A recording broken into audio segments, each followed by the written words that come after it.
Good morning, church. Good morning. Oh, come on, friends. You're tired from Christmas, aren't you? Good morning, church. Good morning. This is going to be a participatory message. You're all going to be a part of this message today, so get ready for this. You know, this is way too formal here, friends. Huh? Okay. Well, you know, Christmas is an interesting time, isn't it? We prepare for a long, long time. You know, I remember back the last week of September, I was going through Walmart, and I heard Rudolph the Red-Nosed Reindeer over the speaker system. I'm thinking, oh my gosh, from September till today? Don't you feel tired? All the preparation, all the hustle and the bustle. How many of you, raise your hand, how many have been back to the malls since Christmas? Quite a few. Not a few.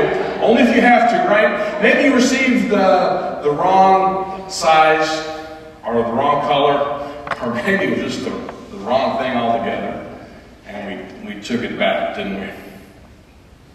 Well, everything builds up to that Christmas day, where peace on earth and goodwill towards all is fleeting at best. We build up and we wait.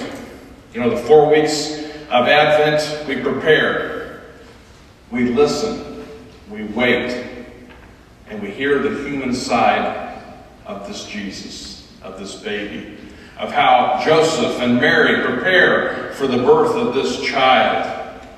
We prepare for John the Baptist as he prepares the way for the coming of this child. And on that magnificent Christmas day, the divine cuts through all the stuff of life, and we have this child in this manger, in this barn behind the inn.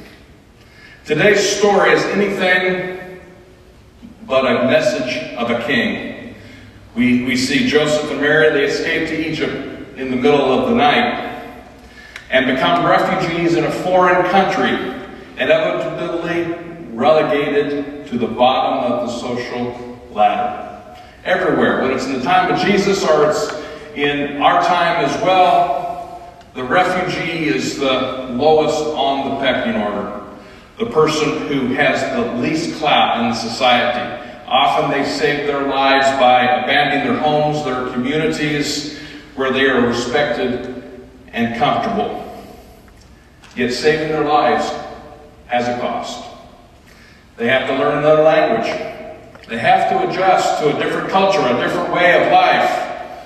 Yes, in this Gospel of Matthew, we feel like things are a little bit out of order. The lectionary system has 3 years in its cycle, and this is the only one of the 3 sections when you have the story of Jesus and Joseph and Mary escaping to Egypt before you hear about the wise persons coming, right? In the other 2 cycles, you had that story before. I'll let you in on a little secret. Diane is going to preach about that next week, so you're going to want to come. And by the way, we need to pray for Diane this week so she can relax and so that she can come back with her batteries charged to take on the new year. And in this, we see the Magi coming. I'll just give you a little hint of what's coming next week. The Magi, they come, they are astrologers. They follow the stars, and the stars tell them that somewhere near Jerusalem there's going to be a baby that's going to be born. It's going to be a king. And they go and they talk to Herod about it, and Herod gets all upset. That's what starts all of these things into action. You know, it's interesting. In the time of Bethlehem, when Jesus was born, there was not more than 1,000 people who lived in Bethlehem. So that means there was about 20 boys, 2 and under, that were born during that period of time that would have been targets for Herod. You know, the empire always strikes back. The power structure always takes on those on the margins that have the gall to raise their hand, to ask a question, to threaten the security and the balance of power. You know, it was this little Palestinian Jewish boy born to poor parents. And we remember that Jesus was born to not some wealthy person, but to a poor carpenter from Nazareth. He came and he confronted this system of the way things were being done in that time. We'll see later in Jesus' life the things that Jesus came to stand for. He preached the good news to the poor and the powerless. He came healing to the blind and the deaf and lame and welcoming sinners and children. He came challenging a system of ritual purity and instead put in its place a focus on love and compassion. He came eating dinner with just anyone and everyone. He comes saying not, blessed are the fortunate or blessed are the elite, but blessed are the poor and blessed are those who are merciful. Of course, Herod didn't know any of this yet. He couldn't get his mind around it, how this small child was going to one day be king, but he didn't want to take a chance. It may just be a handful of stargazers that had caused this big upheaval, but what he did was he decided to take action. And he did. For King Herod of Judea, for the Emperor Augustus of Rome, this coming of a child could only mean a change in the delicate balance of power. In Jesus' day, as in our day as well, innocent people are regularly killed because they are the tiniest threat to those in power. So who was this one that we call Jesus? Well, his parents fled with him like a vagabond refugee in the middle of the night. Jesus became the wandering child in Egypt. Our church teaches us that Jesus is fully human and fully divine. This is the mystery of the incarnation, and that's at the heart of Christmas. Webster's dictionary tells us that the incarnation is where Jesus Christ becomes fully God and fully human at the same time. And if we take that seriously, we're confronted with a staggering irony in a lot of ways. Think about it. This creator God, the one who created the universe, that created all the planets, the stars, the earth, that created everything, made himself human, made himself vulnerable to this third-rate king, Herod, and he fled.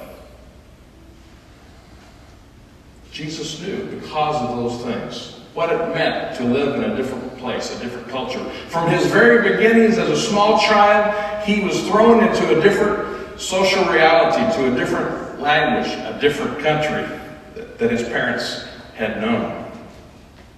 This is a hard lesson for the Sunday after Christmas, isn't it? The incarnation is more than just a beautiful baby put in a mother's glowing arms in a manger.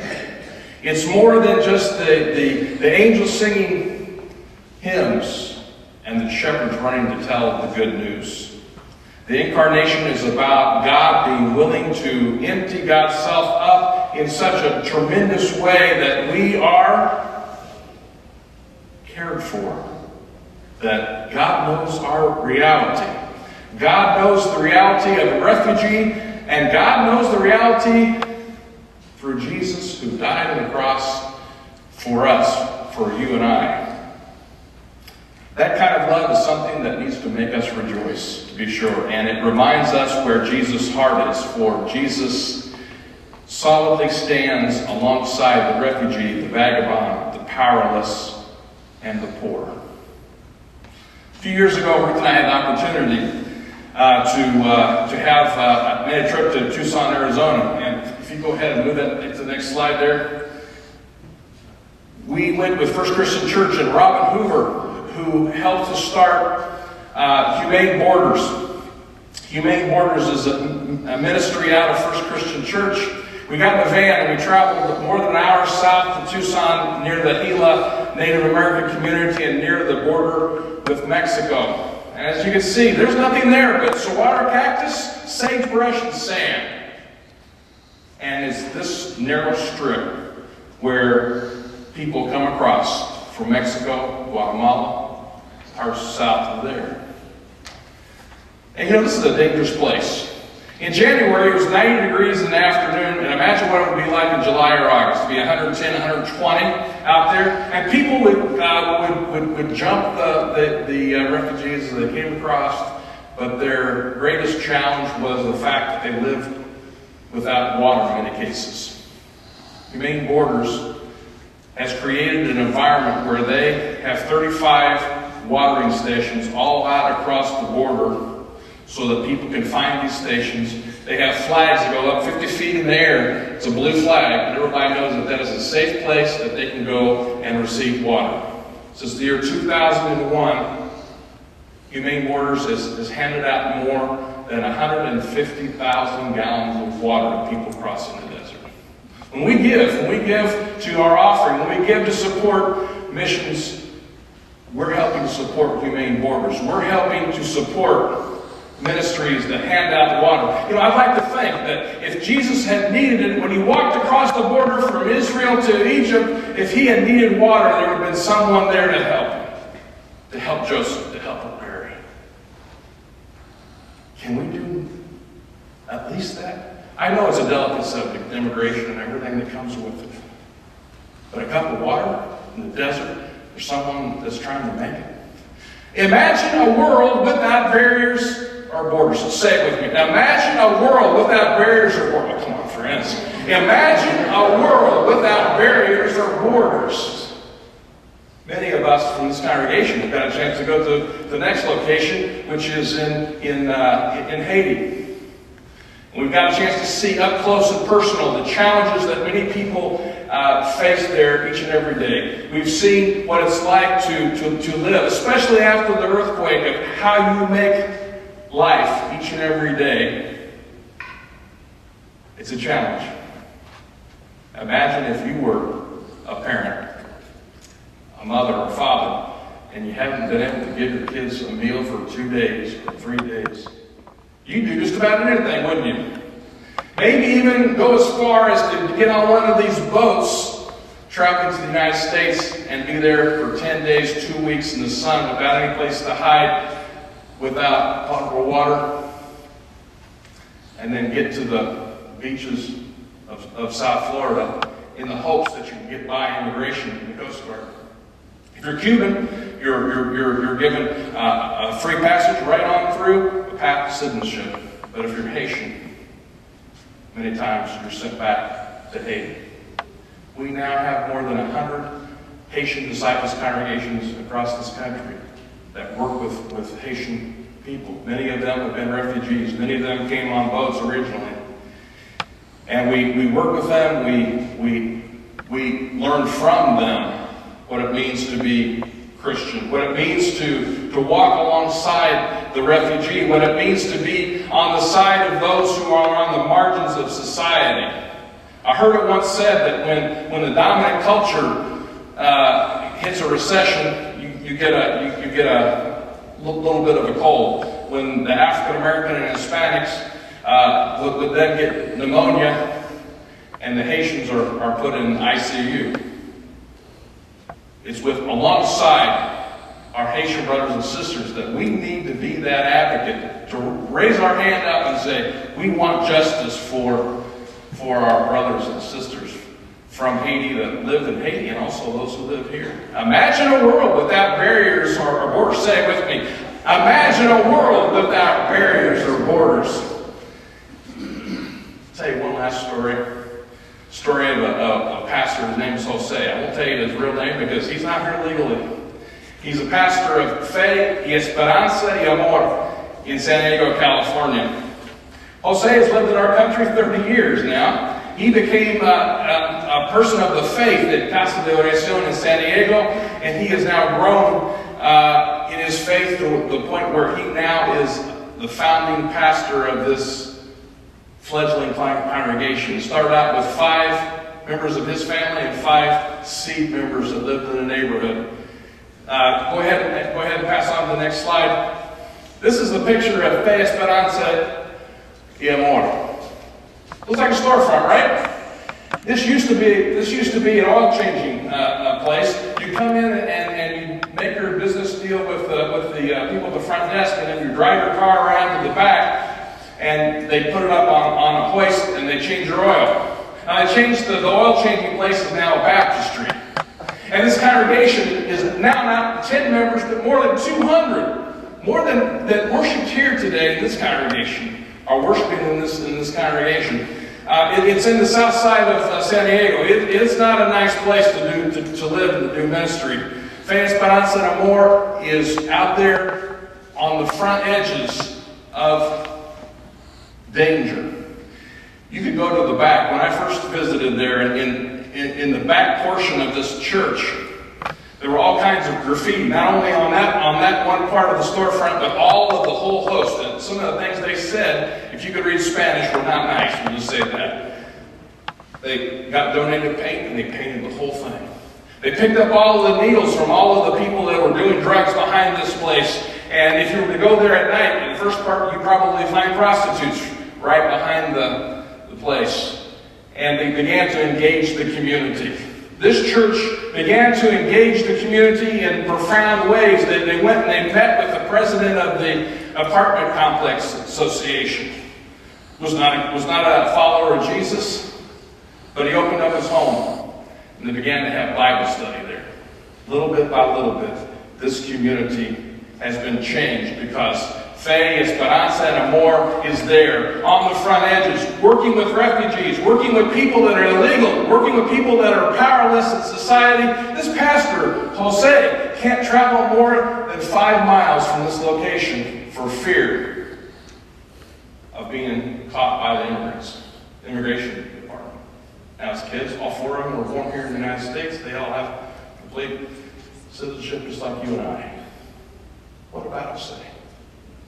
Someone that has led a movement as powerful and changing as this. Can't you imagine a different world? Can't you imagine a world without barriers and borders? Can you imagine a world without barriers and borders? This is part of our disciples' tradition, friends. We trace our lineage, obviously, all the way back to Jesus. This is what he did. This is what he was. This is what he did from the time he was a baby all the way till he died on the cross. Was someone that walked alongside the poor, the marginalized, powerless. Think about it. Who were the founders of the Christian Church Disciples of Christ? Alexander Campbell, Thomas Campbell, Walter Scott. They all immigrated from Scotland. You can't tell me when they were preaching on the frontiers of Ohio and Kentucky that when they spoke and their Scottish brogue came across that people didn't know they weren't born here. Yet they were there being advocates on behalf of that first generation of immigrants. Can't we do it as well in our time, in our place? I ask you this week and in the coming year, we're going to have some difficult discussion as a society on immigration. Pray for our country. Pray for our leaders. Pray for our church leaders that they can lift up the banner of Jesus Christ. They can say to all of our society, here we are, Lord. And here are the people that we stand with. Imagine a world without barriers. Without borders. Imagine a world without barriers or borders. Praise be to God.